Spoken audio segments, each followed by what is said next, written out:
Our investigation unearthed a chilling safety bulletin from 2018 issued by the US government's aviation authority, the FAA, exposing a critical flaw in the fuel control switches of Boeing aircraft, including the 787-8.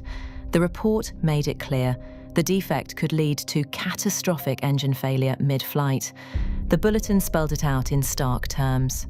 Boeing received reports from operators of Model 737 airplanes that the fuel control switches were installed with the locking feature disengaged. If the locking feature is disengaged, the switch would be exposed to the potential of inadvertent operation, which could result in an unintended consequence, such as an in-flight engine shutdown. Could this buried warning hold the key to the tragedy of Air India Flight 171? Let's find out and tackle more of your top questions with Captain Steve. Welcome to a special edition of Ask the Captain. We're going to talk about your questions from Air India 171.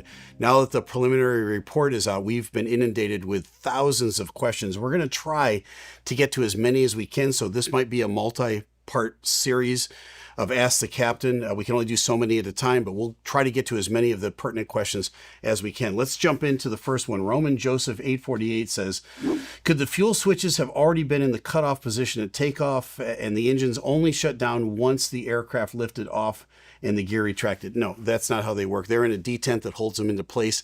The engines would cease running. You wouldn't be able to push the power up to take off. So no, that wouldn't have happened. Sorry.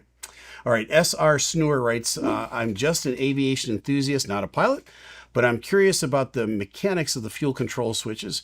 You mentioned they have detents at each position. Is it possible for a switch to be left halfway between detents?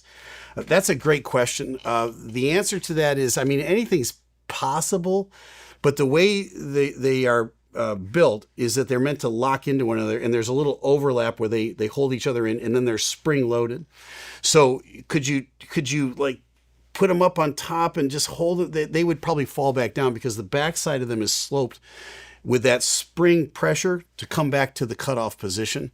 So they would have to be. No, I don't think there's any way. I've never seen that happen. In order for the pilot to do it, they got to pull it out, place it in, and then it clicks into place. And it stays in that position. That's why you couldn't bump it and knock it out. You could grab it and pull it. You have to pull it out and down. So I don't think that's a possibility. That's a great question. All right. Let's see.